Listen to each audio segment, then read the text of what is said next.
대장동 항소 포기를 두고 여야 정치권은 연일 공방을 이어가고 있습니다. 미국계 사모펀드 론스타와의 국제소송에서 정부가 승소한 걸 두고도 여야의 해석은 엇갈렸는데요.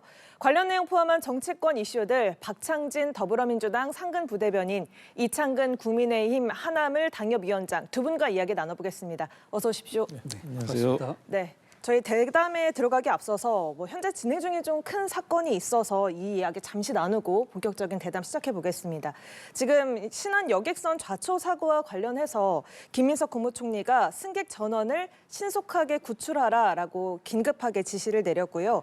이재명 대통령도 관계 당국에 인명 피해가 없도록 신속히 사고 수습할 것을 지시하고 또 구조 현황을 공개하라라는 지시를 내렸습니다.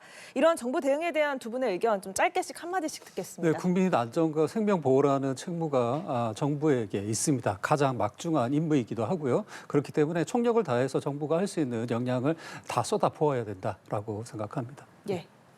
우선 승객의 안전이 가장 중요하겠죠. 그래서 적절한 조치를 내렸다고 생각하고요. 다만 승객들의 안전이 확보된 다음에는 왜 이런 사고가 자꾸 발생하는지에 대한 명확한 진단도 뒤따라야 될 겁니다.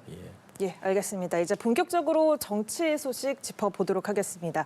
자, 민주당 정치검찰 조작기소 대응 특별위원회는 중간 성과를 발표했고요. 국민의힘 의원들은 남욱 변호사의 청담동 건물 앞에 모였는데요. 여야 목소리 듣고 오시죠. 정치검찰의 문제는 이제 명확합니다. 최근 법원의 판단은 이재명 대통령 사건이 정치적 의도가 짙은 억지 조작 기소였다는 점을 확인시켜 주었습니다. 7,800억을 전부 회수하지 못한다면 그게 대통령이든 법무부 장관이든 법무부 차관이든 검찰총장 대행이든 그 누구라도 함께 7,800억을 토해내야 할 것입니다. 네, 민주당은 검찰을 두고 조작 기소라는 주장을 강조했고요. 또 국민의힘은 대장동 사건 항소 포기와 관련한 공사를 이어갔습니다. 여야 모습 어떻게 보셨는지 먼저 박창진 부대변인께 여쭙겠습니다. 현재 국민의힘이 장동혁 당대표 체제 하에서 일종의 극우 세력 혹은 윤 어게인을 외치는 여전히 내란의 연속상에 있는 그 지도부 체제 하에서 돌파구가 없다 보니 이런 과대하고 자극적인 소재를 가지고 와서 국민을 선동하려는 게 아닌가라고 저는 개인적으로 생각합니다. 실제로 드러나고 있는 사실을 명확하게 보셔야 된다, 짚어야 된다라는 말씀을 드리겠는데요. 일단 이 대장동과 관련된 기소 과정에서 가장 유력한 증거라고 주장했던 녹취록과 또 남욱 씨의 본인의 육성에 의한 증언들이 남욱 씨는 스스로 검찰로부터 어떤 위협과 조작에 가담하면 본인의 죄를 좀 면해주겠다라는 어떤 회유를 통해서 심지어 남욱 씨는 당신의 배를 가를 수도 있다라는 위협 속에서 조작된 그 어떤 증언을 한 바가 있다라고 스스로 밝히고 있는 것이고 녹취록과 관련해서도 마찬가지입니다.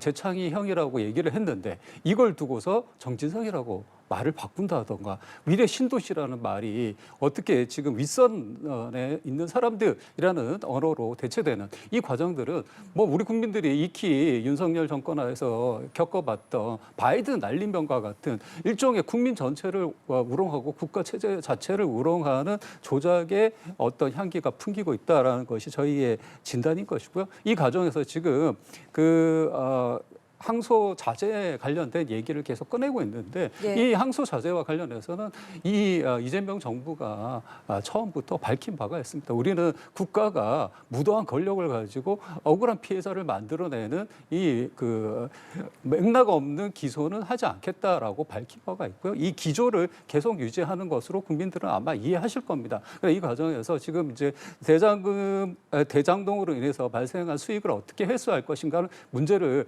과대 포장해서 좀 선동하는 그 기류가 있는데 실제로 들여다보자면 법원에서도 이미 이거는 대지를 분양했던 비용과 아파트 분양의 비용은 별개의 것이다라고 해서 이들이 어떻게 거둬들였다는 수익 자체를 조금 더 축소한 게 있습니다. 그리고 지금 현재 민사 소송을 통해서 예. 이 부분도 해소할 수 있는 가능성도 있고 현재 소송 단계에 있는 여러 사실적인 사항들이 있음에도 불구하고 전후 맥락을 모두 무시하고 정쟁적인 요소로 과대한 숫자 부풀리기로 이것을 공격 지점으로만 삼는다. 이것을 우리 국민들이 지금 어떻게 보겠습니까? 지금 저희가 이 논평을 시작하기 전에 예. 봤던 안타까운 소식들처럼 지금 우리나라 곳곳에서 여러 민생의 문제들이 발생하고 있습니다.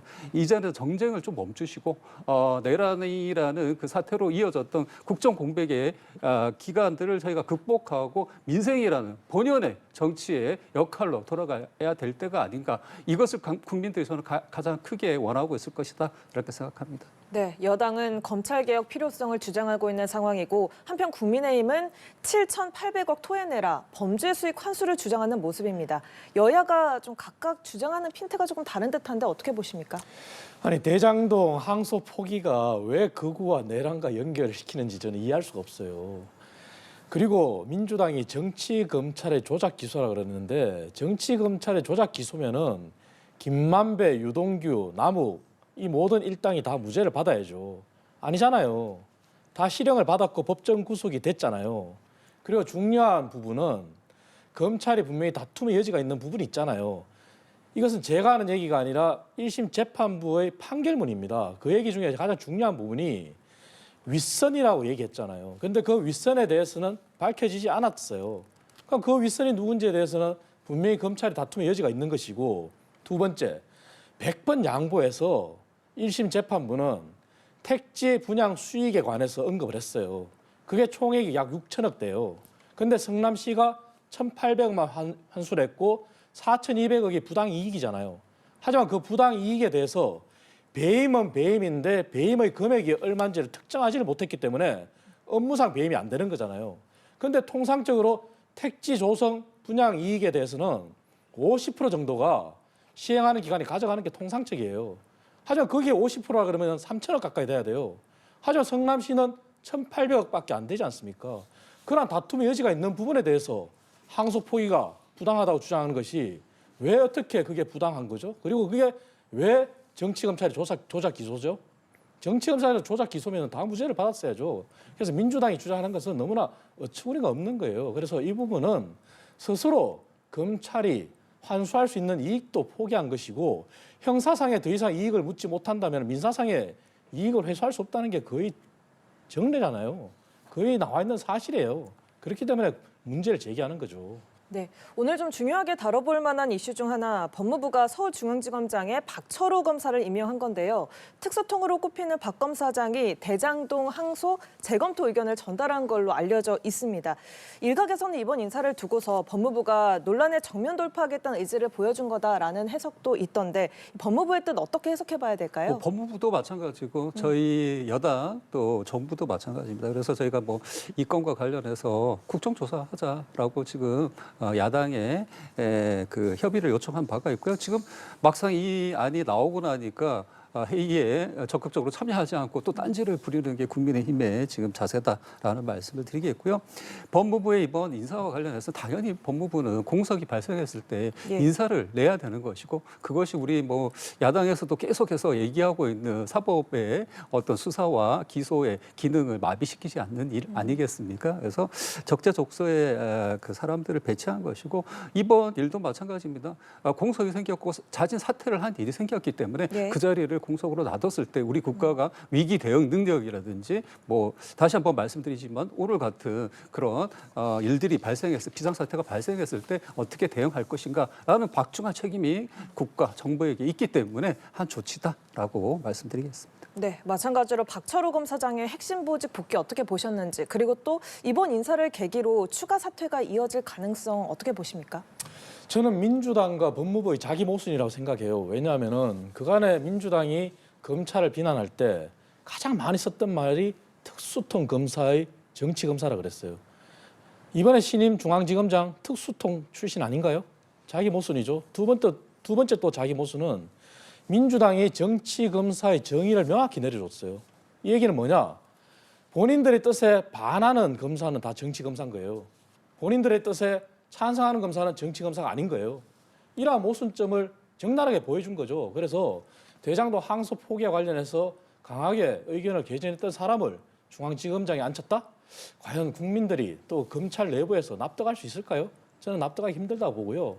검찰들의 그러한 줄사표 이것은 결국 법무부에 달려있다 생각해요. 그리고 민주당에 달려있다 생각해요.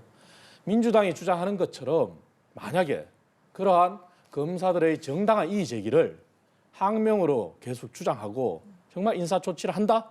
그렇다면은 검찰들이 가만히 있을 수 없죠. 줄사표 내겠죠. 그래서 검찰들의 추가적인 사표 관련해서는 결국은 법무부가 어떻게 대응하느냐에 달려있다. 저는 그렇게 보고 있습니다. 네, 알겠습니다. 주제를 좀 바꿔보겠습니다. 이번에는 여야 대표의 광폭 행보 짚어보도록 할 텐데요. 먼저 민주당 정청래 대표, 지난주 부산에 이어서 이번에는 대구를 찾았습니다. 내년 지선을 앞두고 여당 입장에서는 아무래도 영남권의 민심을 잡는 것도 중요한 과제일 텐데 또 한편 국민의힘 장동혁 대표는 당내 중진 의원들을 만나서 대여 투쟁에 힘을 모아달라라고 요청을 했고요. 여야 대표의 행보 어떻게 평가하고 계십니까? 일단 뭐 지방선거가 코앞에 있는 관계로 당연한 행보다라고 말씀을 드리겠고요. 또 책임 있는 여당의 입장에서 지금 대구시 같은 경우에는 대구시장이 공석에 있습니다. 예. 대선에 나온다는 이유로 자리를 박차고 나왔기 때문에 지금 대행 체제로 꾸려지고 있는데 대구시 안에서도 지금 뭐 오늘 뭐 정청래 당 대표가 방문했을 때 그 대행인 시장께서 여러 현안의 문제가 많다라는 토로를 끊임없이 쏟아낸 바가 있습니다. 이런 문제들을 여당이 책임 있게 경청하고 저희가 함께 할 수 있고 풀어나갈 수 있는 문제들이 있다면 풀어나가겠다라는 것을 표명함으로 인해서 국민들에게 진정한 정치의 역할이 뭔지 그 효용감을 돌려드리기 위한 조처였다 이렇게 봐주시면 될 것 같습니다. 네, 국민의힘에는 이런 질문 좀 드리고 싶은데 당내 중진 의원들 만난 자리에서 나눈 이야기들 있잖아요. 또 우리가 환교안이다라는 발언에 대해서 또 해명한 내용도 있고 이 부분에 대해서 짚어주시죠. 사실 뭐 국민의힘 내부에서 장동혁 대표의 최근 행보에 대해서 우려의 목소리도 있는 것은 사실입니다. 하지만 장동혁 대표가 또 대표로서 또 본인의 전당대 과정에서 부채의식 때문에 그러한 행위를 했는지 또 그거는 알 수가 없습니다만 뭐 중진들을 만나서 여러 가지 의견을 경청한 걸로 알고 있고요. 중요한 것은 이거죠. 지금 현재 민생 중요하지만 사실 민주당이 민생을 말로만 주장하고 오히려 사법개혁, 검찰개혁 미명하에 본인들이 하고자 하는 일만 하고 있지 않습니까? 그 얘기는 대통령은 민생을 향해 가고 있는데 민주당은 여전히 야당인 시절처럼 대야투쟁을 하고 있는 거죠. 그래서 이러한 시점에서 국민의힘이 더욱더 민생에 주력해라 이런 목소리도 나왔을 거라 생각하고요. 그래서 장동혁 대표가 중진을 만나고 앞으로 또 삼선 의원, 재선 의원, 초선 의원 이렇게 다 만날 거예요. 그래서 당내의 다양한 의견을 수렴해서 당이 하나가 돼서 앞으로 잘 나아가는 그런 방향을 잘 잡기를 저는 바라고 있습니다. 예. 네, 한편 우리 정부가 론스타와의 국제 투자 분쟁에서 승소를 했는데 여야의 반응이 좀 엇갈리고 있습니다. 최종적으로 승소를 하면 론스타에 우리는 4천억 원을 주지 않아도 되는 건데요. 이를 두고서 민주당에서는 외교 성과다, 자랑스럽다라는 반응을 내놨고 국민의힘에서는 민주당이 뭐 전에는 승소 가능성 없다더니 공 가로채는 거냐 이렇게 이야기를 하고 있습니다. 여야 반응 어떻게 보셨어요? 이 논란과 관련해서 국민 여러분들이 참 유치하다. 정치인들 급량이 그것밖에 안 되냐라고 되물을 것 같아서 참 조심스럽습니다만 이런 논쟁을 발화시킨 인물 중에 한 분이 한동훈 씨죠. 그래서 한동훈 씨가 이제 당시에 본인이 법무부 장관으로서 이 사안과 관련된 제소라든지 이 과정이 필요하다라고 진단했고 왜 나의 성과는 얘기하지 않느냐 지금 이렇게 주장하는 것 같습니다. 근데 각자의 역할 그 시기에 맞는 역할을 본인은 한 것이죠. 저희가 언제 뭐 한동훈 씨의 역할이 없었다라고 부정한 적도 없습니다. 다만 현재 이 정부를 이끌어가고 있는 것이 이재명 정부이고 이재명 정부의 국무총리와 법무부 장관이 현재 이 일을 담당하고 있기 때문에 발표를 한 것이고 이것과 관련해서 포괄적으로 얘기를 한 것입니다. 또 뭐 이렇게 계속해서 딴지를 걸고 있기 때문에 저희가 다시 한번 성명을 냈습니다. 정성호 법무부 장관 같은 경우에는 지난 12월 3일 불법 계엄으로 인해서 국가의 수장이 거리된 상태에서 그래도 공무원들이 자기 자리에서 책임을 다해서 그 업무를 해왔기 때문에 이 일이 이런 성과가 왔다라고 말씀도 하셨습니다. 그것이 더불어민주당과 현재 정부 여당이 갖고 있는 생각입니다. 이것을 논쟁의 거리로 삼을 일도 아니고 저는 논평까지 한다. 이 얼마나 우스운 일인가라고 생각할 것 같고요. 예를 하나 들어보자면 이번에 저희가 에이펙과 관련된 행사를 치르고 여러 성과를 국민 여러분들로부터 칭찬을 받고 있는 상황이 있습니다. 에이펙 전 정권에서 유치한 거는 사실이지 않습니까? 그러나 그 정권이 몰락했고 현재 정권이 있기 때문에 현재 정권의 수장으로서 이재명 대통령이 후과를 받고 발표를 하고 했던 것이죠. 그래서 현재에 맞는 직무를 수행하고 있는 지점이다. 이렇게 국민들은 당연한 이치로 이해하실 거다. 이렇게 생각합니다. 네, 이 모습을 보고 국민들이 유치하다고 하지 않겠느냐라는 의견을 주셨는데 여야의 신경전 어떻게 보셨어요? 국민들이 유치하다고 생각하지는 않을 것 같고요. 중요한 것은 정부, 더 엄격히 말하면 법무부의 담당 공무원들 고생했죠. 그래서 성소 이끈 거는 정말 치하해야 합니다. 하지만 2022년도 당시에 한동훈 당시 법무부 장관이었죠. 이 취소 소송을 한다 했을 때 그때 발언을 했던 민주당 의원들은 분명히 반성을 해야 됩니다. 뭐냐? 그때 뭐라고 발언했냐면은 근거 없는 자신감 도대체 어디서 나오냐? 그리고 만약에 소송이 지면은 당신은 한동훈 당시 법무부 장관을 얘기하는 겁니다. 당신이 이자를 낼 거냐? 이렇게 면박을 줬어요. 그런데 결국 취소 소송을 했기 때문에 우리가 이길 수 있는 결과가 나왔지 않습니까? 그렇다면은 그 당시에 이런 발언을 한 민주당 국회의원들은 사실 국회의원으로서의 자격이 없는 거예요. 그래서 그런 부분에 대해서는 먼저 반성을 하는 것이 옳습니다. 정부가 잘못하고 잘하고 이게 문제가 아니잖아요. 정부가 잘한 건 잘했다고 저희가 칭찬하는 거잖아요. 그래서 그러한 발언을 했던 민주당 의원들은 지금이라도 당신의 발언이 경솔했다. 이렇게 속 시원하게 사과하는 것이 정말 바람직하지 않을까요? 예. 네, 자. 김민석 국무총리 그리고 오세훈 서울시장이 연일 대립각을 세우고 있는데 국민의힘이 김민석 총리를 경찰에 고발을 했습니다. 공무원으로서 정치적 중립 의무, 선거 중립 의무를 위반했다라고 주장을 하고 있는 건데 이 주장 어떻게 보세요? 딴지 걸기에 그냥 총체다라는 생각이 듭니다. 국무총리로서 당연히 여러 행정적 절차 또 국민들의 민원이 있을 때 이것을 들여다보는 것이 본인의 책무입니다. 국가 2인자로서 당연히 해야 될 일인 것이고요. 서울시 또한 대한민국이라는 이 정부 체제 안에 들어와 있는 지방 도시입니다. 이번에 문제가 됐던 것은 잘 아시다시피 종묘와 관련된 세계문화유산의 의미를 퇴색시키는 재개발 이야기라든지 한강버스가 자초됨으로 인해서 벌어졌던 국민 안전과 생명권 보호와 관련된 문제였습니다. 이런 문제들과 관련해서 당연히 현장을 방문해야 되는 것이고 현장에 어떤 문제가 있는지 들여다보는 것이 국무총리로서 당연한 책무입니다. 이것을 본인의 그렇다면 지금의 국민의힘의 주장대로라면 국무총리나 대통령은 허울 좋은 자리로서 명분만 가지고 있고 거기 어떤 행동도 해서는 안 된다. 그것을 관여하는 순간 국민의 개인권을 훼손하는 일이고 국민의 권리를 위협하는 일이다. 이런 식의 프레임을 짰기 시작하면 끝이 없는 거 아니겠습니까? 범죄자를 두고도 똑같은 논리를 펼 수도 있을 거라고 저는 생각합니다. 이런 정말 과도하고 자극적인 행위를 통해서 본인들의 정치적 역량을 증명하겠다라는 것은 공당으로서 정말 능력이 없어 보일 수 있다. 저는 그렇게 생각하고 있고요. 이 국무총리가 그 어떤 발언을 통해서도 본인이 다음 지방선거에 나오겠다라는 얘기를 한 적이 없고 오히려 김민석 총리는 본인은 정치적 중립 지키고 또 선거에도 출마할 의향이 없다라고 밝힌 바가 있습니다. 이런 명확한 사실을 계속해서 왜곡시켜서 다른 길로 가겠다라는 국민의힘의 행태가 참 안타깝다. 저는 이렇게 생각합니다. 네, 말씀하신 것처럼 김민석 총리 앞서 내년 지방선거 출마하지 않겠다라고 공언을 하지 않았습니까? 그럼에도 이 선거를 염두에 두고서 김 총리가 오 시장을 비판하고 있다. 이런 이야기는 왜 계속해서 나오는 걸까요?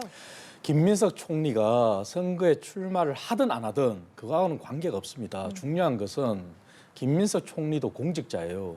그렇다면 공무원은 정치 중립의 의무가 있어요. 그리고 공직자로서 선거 개입을 해서도 안 돼요. 하지만 민주당이 서울시장 탈환에 얼마나 열을 올리고 있는지 정말 고육지책을 보여주는 그런 단변을 보고 있는 것 같은데요. 이미 김민석 국무총리는 선거판에 한가운데 뛰어든 거예요. 근데 국무총리가 뭡니까? 국무잖아요. 나라 국자잖아요. 하지만 지금 김민석 총리가 하는 모습은 국무총리가 아니라 시무총리, 그 이상 그 이하도 아니에요. 그 얘기는 뭐냐? 서울시가 대한민국의 수도로서 오세훈 서울시장이 이런 문제 제기도 했었어요. 뭐냐? 서울시는 수도 서울이라는 이유만으로 민생 회복 쿠폰을 발행할 때 저희 서울시가 오히려 역차별을 받는다. 그래서 타지자체보다는 정부 보조금이 더 작다. 그러다 보니 채권을 발행할 지경이다. 이것도 서울 시민들한테 피해가 가니 정부에서 국고 보조금을 타지자체와 형평성을 맞춰서 더 올려달라. 이런 얘기에 대해서는 전혀 무시하고 반응을 안 해요. 하지만 서울시가 중점 추진하고 있는 종묘 하나만 예를 들어도 종묘가 25년간 멈춰 있던 거예요. 그리고 거기에 있는 분들은 김민석 총리가 종묘만 갈 게 아니라 그 앞에 세운상가, 대림상가, 청계상가만 가더라도 정말 도심 재정비가 필요하겠구나 하는 걸 알았을 거예요. 안 그랬잖아요. 그리고 종묘 앞을 가린다? 그거는 민주당의 상상이고 김민석 총리의 상상이에요. 종묘 앞에 4,000평의 도심 녹지 공간이 생기는 건 왜 얘기 안 합니까? 그것이 연결되면 남산축까지 연결돼요. 그리고 시뮬레이션 한 결과 종묘가 가리는 게 아니라 오히려 더 터요. 그런 건 부정하고 오히려 발목 잡게 한다?